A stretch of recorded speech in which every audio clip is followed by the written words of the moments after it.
Let's move on to Facebook questions then. First one is from Jimmy Mallon. He says, saw Bruni doing a choke to a guy on the Daily Record. I'm assuming he means the Celtic captain, Scott Brown.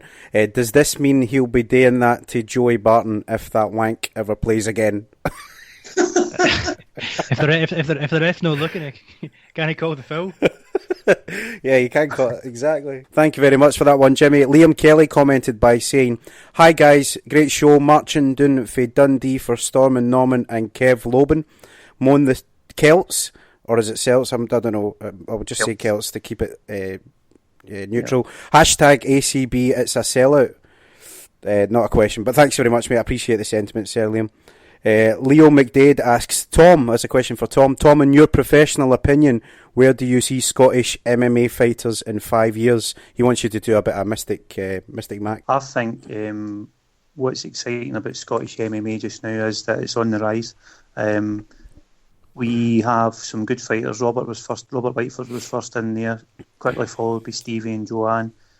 They made a good impact right away. The UFC thought, hold on a minute, we need to get over to Glasgow. They came to Glasgow, the thing sold out in 25 minutes. Yeah. Ariel Helwani voted it Crowd of the Year because from the first fighter to the last fighter, everybody got a warm welcome. They got cheer, they were singing. You know, it was absolutely outstanding night. And the UFC went, hold on a minute, this is, if not better, as good as Dublin, which we all know what Dublin was getting, and it was all Irish MMA for a while because of Conor McGregor. Yeah. But we don't have Conor McGregor. We've just got fighters, and we've got the fans, and we've got up-and-coming guys like Paul, and we've got Danny Henry as well, who's making a name for himself down in South Africa. UFC. So the future, there's another 2 world champions that we've got that'll be in the UFC very soon. And the gyms are at bursting point now ever since the UFC. That was one of the best things that's ever happened. That was a significant moment in Scottish MMA's history because everybody thought, hold on a minute, I thought the UFC was just something that happened in America and nobody could ever get on that card. But all of a sudden there's 3 Scottish on it and they came to Scotland. This is within my reach. I'm going down the gym and I'm going to train Mars off and get myself in there. So 5 years' time, I think there'll be improved Scottish fighters. There'll be more Scottish fighters in there. There'll be more Scottish fighters in other shows like BAMA and Cage Warriors and ACB and so on. And we'll be a force to be reckoned with. Fair play, mate. Question from Stephen Coyle for Paul. Paul BearJew Craig, how often do you think about MMA? And you've achieved so much in 4 years. Did you become addicted from day one? He wants to know if it's an addiction, Paul.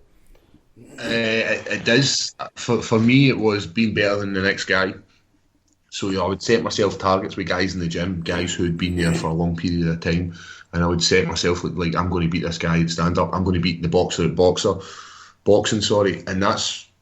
I didn't miss a session because maybe I would learn something that other guy didn't know. And when I originally started, at no point in my life did I think I was ever going to be a world champion, a BAMA world champion, and even discussing UFC. My friend took me down just looking at a whim, and from there it just kind of spiralled. Had a few grappling matches, found out it was really good to watch panic in somebody's face as you're choking them. That's priceless. You can't get that any other sport.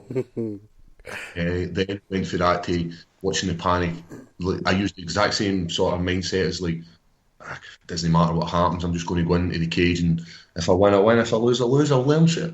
And the same sort of thing. In 4 years, I've got my brown belt under Marcos Nardini. I've got like guys who are like a family to me. I'm in the gym every single day, 3 times a day. My body's broke, but I still try to push through it. And Brian, my coach, is always telling me you need to take time off, but I can't because of that addictiveness that I've got for MMA. That's awesome, mate. Finally, Peter Knox, our old friend Peter, has got a question for Paul. He says, I see there is a hashtag BearJew for Belfast campaign like we were talking about earlier on.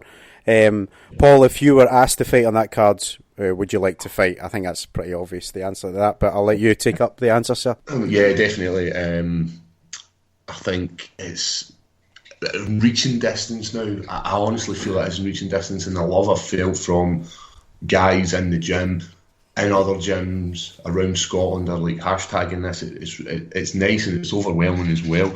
So yes, I would love to fight on it, but you know, it'd be even better. You imagine the card in October down in Manchester, one of the light heavyweights, and I get a chance to beat up Jimmy Manuel or something like that. Mm-hmm. That would be so much. That would be much better. Going straight in and taking a guy out in the top 10, and he's number 1 in the UK, and that's like this whole thing about I'm telling you where I want to beat this guy. I said to Brian, I want to beat him. That's the guy I want to beat. We were talking about going to America, myself and Brian, and doing some training else in different gyms. Mm-hmm. And I'd said to him, what about is it Jackson Winklejohn, where John Jones trains? And he said, nah, what you want to go and train with John Jones for? He went, you want to beat John Jones? And I like that attitude where like we're not just going in here to fight, we're going in here to do something, we're going in here to take that belt, and I honestly believe we can do it. Fair play, sir. Excellent, guys. Well, there you have it. ACB 47 is this Saturday at Glasgow's Hydro. Some tickets are still available at ticketmaster.co.uk, though don't go for cage side. It's £128 to touch Robert Whiteford. Show your love and support for Scottish MMA by getting your passes for Scotland's biggest MMA show of the year. And also don't forget to check out Fight Talk Scotland for their live coverage of the event. Be sure to follow Tom Heffernan as he continues his coverage, keeping MMA in the mainstream with the Daily Record.